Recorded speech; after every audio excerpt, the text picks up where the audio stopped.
Is the new M2 MacBook Pro a lot better than the M1 MacBook Pro? Well, it actually might be worse in a couple areas. Now, in this test, we're gonna compare everything. Not only are we gonna look at the performance of the CPU and the graphics, we're gonna see if the speakers have been improved. We're even going to do a battery life test and remove the bottom covers to see if Apple updated the design or gave it a better fan to deal with the higher power usage. Now, on the exterior, these things are identical. Unfortunately, the new one still has just 2 ports on that side, no MagSafe, and the colors that they're offering is the same thing. And people are even getting the same boxes, but with little stickers over the old stuff as well. The keyboards and trackpads are the same. They both have the same touch bar, so this is the last MacBook with the touch bar. Now, as far as the battery, both are unplugged right now, but they have 100% charge. And I went into the battery information here. You guys could see that this one's brand new, cycle 2, but our M1 version, it also has 100% battery capacity and only 28 cycles, proving how little we use this over the air. Now, both of these are base models, so they have 8 gigs of RAM and 256 gigs of SSD. Let's go ahead and compare the speeds. Are you serious? Apple, how could you do this to us? The M2 is slower than the M1. Now, we let this run multiple times. The M1 speed is amazing. It got way faster than before, but Apple put in slower SSDs that's consistently this performance. I think the fastest we saw on write was 1600, then drops down. 1463 compared to 2215 on the write. And on the read, 1446 compared to 2900. No way. That is what? Was that half the speed or less than half? That's exactly half the speed. And then we have a difference of about 800 or so on the right. Serious? Dude, this is actually not even fast enough to get the full performance out of our Sabrent external SSDs, the 4 terabyte we have. Well, I guess they're saving money, not only reusing the chassis, the boxes, but putting in suckier SSDs. You know what that also means? That 8 gig for the swap, that's gonna limit you more so because the speed of the SSD is half a read and you're reading from the SSD. All right, well, what else did they mess up here? I really hope that the speakers aren't any quieter because that has happened before.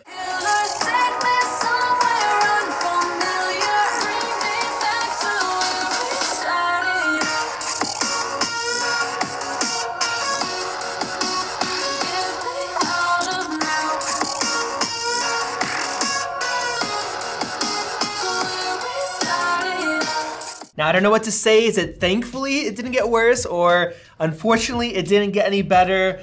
Well, they're practically the same. And as far as the webcams, this is a 720p webcam and the microphones from the M1 MacBook Pro. And this is the same 720p webcam and the microphones from the M2 MacBook Pro. They have been using these ever since 2016. So you guys let me know, could you tell a difference? And now let's do what nobody else has shown. Let's shut these down and pull out our iFixit kit to see if Apple changed anything on the inside. Could it have a better fan? All right, and now let's open up the old one. I haven't seen the inside in about 1.5 years. All right, that explains it. The first thing that pops out are the SSD chips right in the center. On the M1 MacBook Pro, we have 2 of them. On the M2 MacBook Pro, we just have 1, and that is why it's so slow. The way it works is, when you have double the chips, they kind of work together, almost like in a RAID with the SSD controller, and they're way faster than one, as we saw with the Blackmagic disk speed test. Meaning, Apple is saving money, they are cheaping out, and in 2022, 1.5 years later, we went way backwards in performance, and that is just to save them money. Now, I wonder with the M2 MacBook Air, is it also gonna be like this? Or will it even be, faster than the Pro version? And right now, if you spend as low as 850 bucks on an M1 MacBook Air, you get faster performance. That's crazy. We'll leave a link down in the description. Now, everything else pretty much looks the same.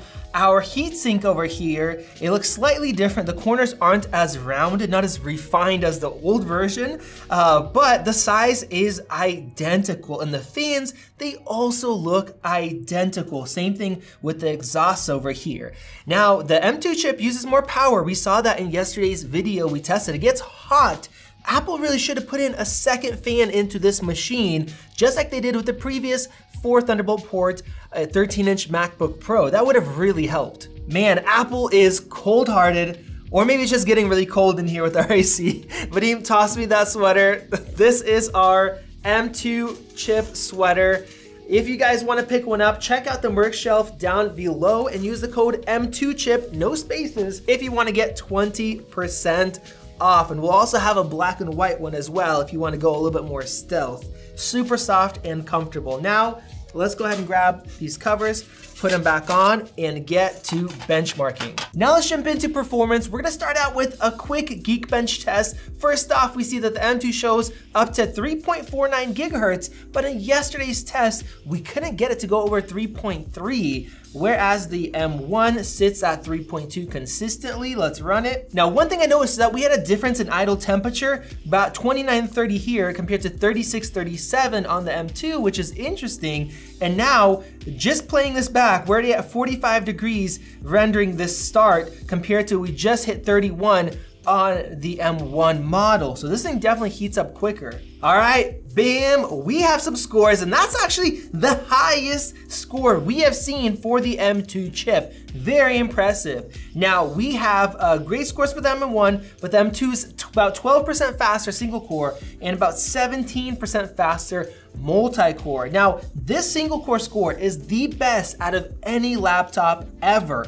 And we're on battery power. So now let's go ahead and switch over to Speedometer 2.0 here. This is gonna test the snappiness of the system. It loads up stuff in your web browser when you're surfing the web, using Google Docs, all that kind of stuff. All right, that is record breaking right there.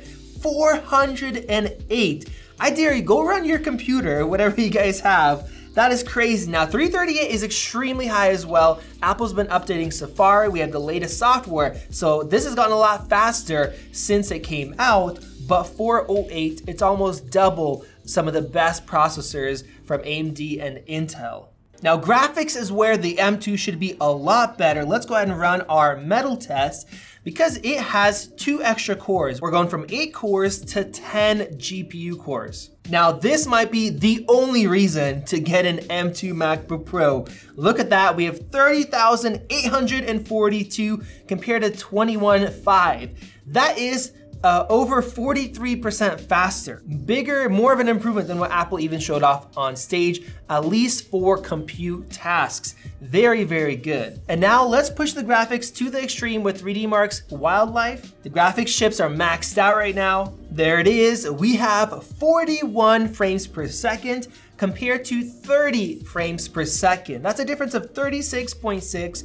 Once again, slightly better than what Apple showed on stage. So as far as a GPU, it's looking pretty good. And now let's really push these CPUs to their limits with Cinebench. Now I also have our power metrics open so we can see exactly what's going on. We can see our fan speeds, and we are gonna do the 10-minute throttling test. So we've been running for about a minute now, and we're at 85 degrees Celsius on the M1 and 93 degrees Celsius, 94 now, on the M2 chip. Now it is running at 200 megahertz higher, and the efficiency cores, this is one thing we didn't notice before, those are running close to about 400 megahertz higher. So of course we have 4 performance cores, 4 efficiency cores, so those kick up more so. Now as far as our wattage, we are running at an average of about 16.7, about 20 watts, and on the M1, 15. So that's a 5-watt difference, pretty significant. And check this out, our fans on the M1 are already running at 2,300, they're kicking up. They kicked up earlier, probably about maybe 10, 20 seconds earlier than the M2, even though the system is running cooler. This is already at 99, it was just at 100, compared to, I don't know, what is this at here for the top? The highest core is at 91. So the fan curves are definitely different. Apple did intentionally make this thing run hotter and the fans kick in slower and later than the M1.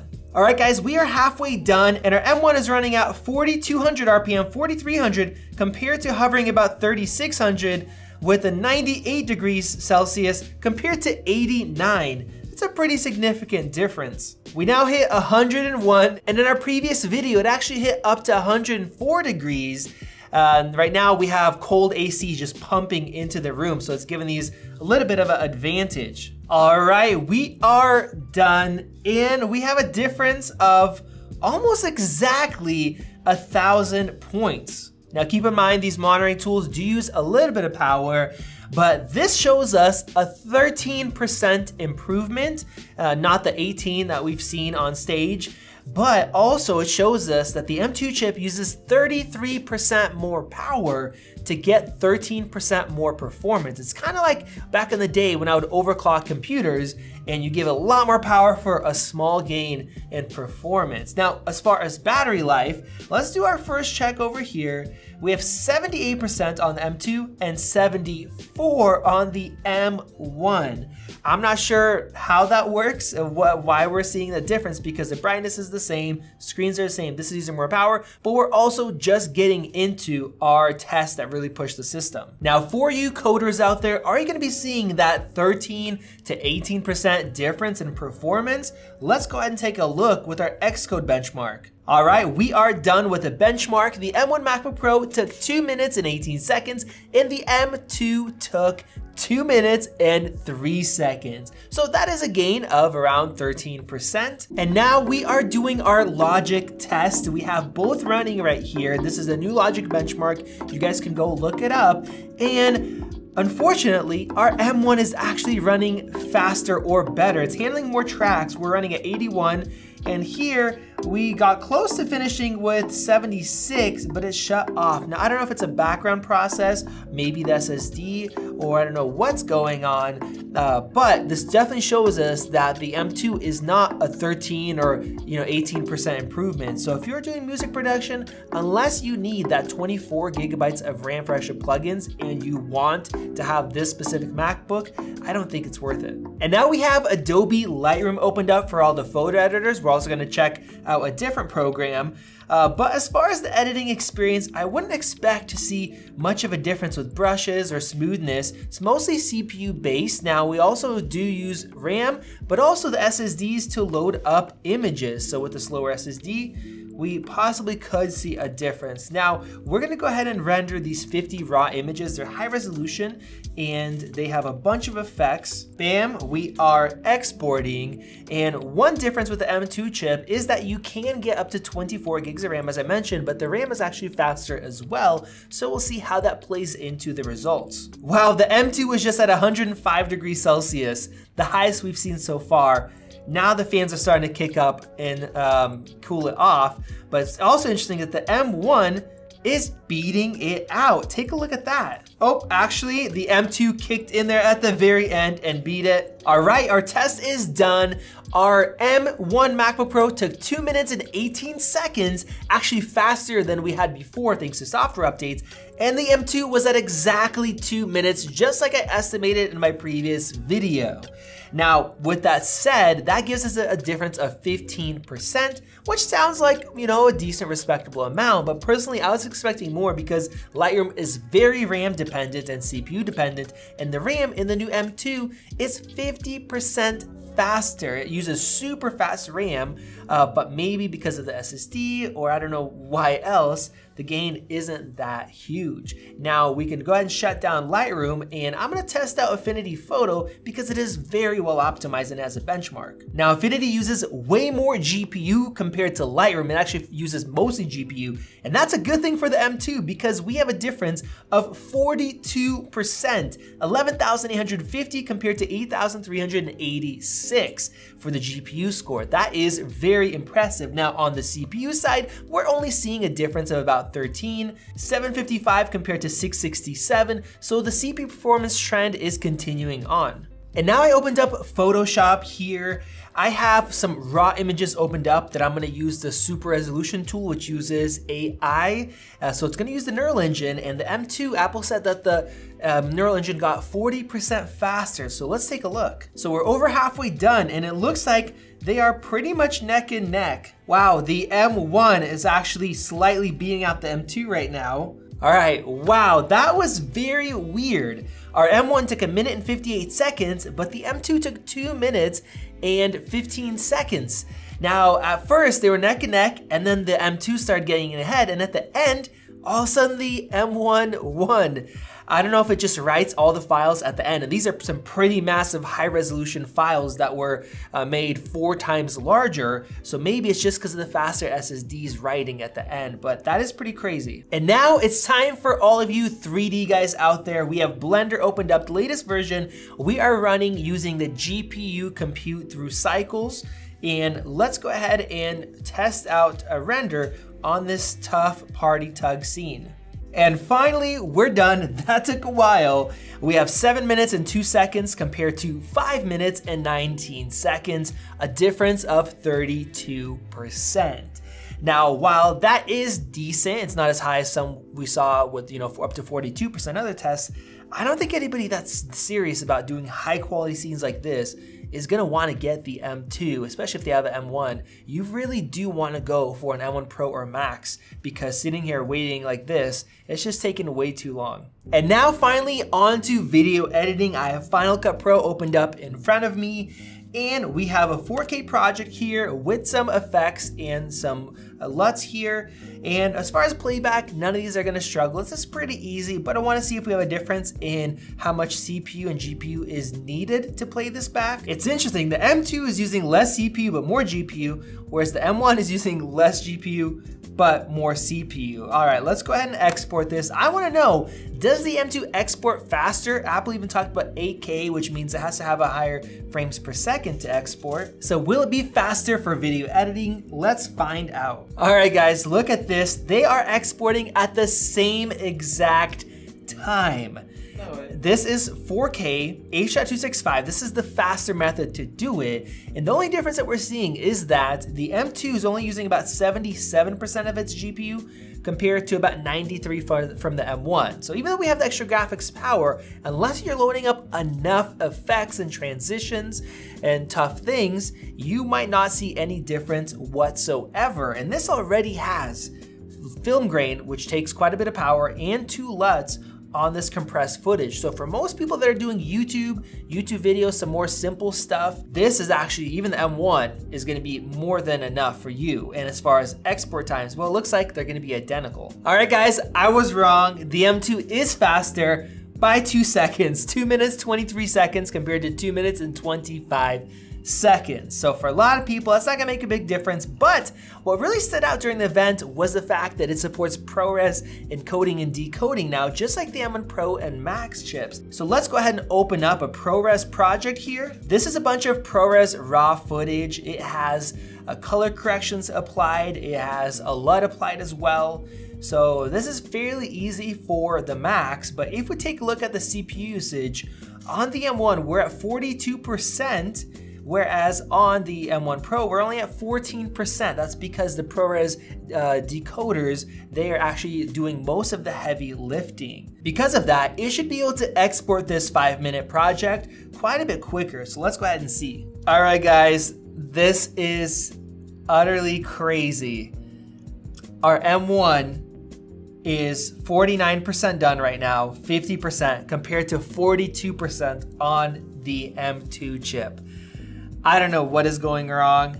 I don't know if the ProRes engines aren't working properly yet. I don't know if we're waiting on software updates like we did when the Mac Studio came out. It took a month to get Final Cut to be updated. But yeah, our 1.5-year-old M1 is beating out the M2 chip so far. All right, guys, our M1 finished and the M2 failed. I don't know why. I don't know if there's software updates. We need to wait for stuff. But this is just crazy. I know that we are gonna do some more testing on our next video. We'll use DaVinci Resolve so we can get some more data. We'll also use some other codecs. But overall, I'm quite a bit disappointed. We actually ran some other Final Cut tests off screen and the results were the same. So it does seem to be a lot more like the M1.5 instead of the M2, even more than we thought. Now, as far as battery life, I want to mention that we did have some technical difficulties as we were shooting this. Our M1's at 23%, our M2's at 36%. Now, we had to reinstall different applications, had crashes, so we spent more time on the M1. But here's Dave Lee's excellent test. He had it early from Apple, and this time instead of just doing light, he also has a heavy load. So it does show that under heavy load, the M2 is actually worse than the M1, but under a light load, it is a little bit better because it has those efficiency cores that are stronger. You can rely on those more often. So thanks, Dave Lee. And overall, I just have to say I'm a little bit more disappointed than I even was during the announcement, just because the SSDs are half the speed for the read. That is insane for a product that came out a year and a half later in 2022. And then some of the other things that we were expecting, the gains just aren't that good. I think if Apple would have put in maybe a MagSafe connector, a better webcam, maybe dual fans like we used to have, I mentioned at the beginning in the 13-inch higher-end model, then it would run really quiet, really cool, and we'd have a noticeable kind of worthwhile upgrade. But at this point, either get a refurbished one, save a ton of money, maybe a used M1 MacBook Air, or if you need performance, go for that 14-inch. We're gonna do a full comparison coming up, showing you guys everything. So if you guys wanna see that, go ahead and click that circle above and you'll help us reach our goal of 1 million subscribers. Check out one of those great videos right over there and give us your thoughts down below. This has been Max, and we will see you in the next video.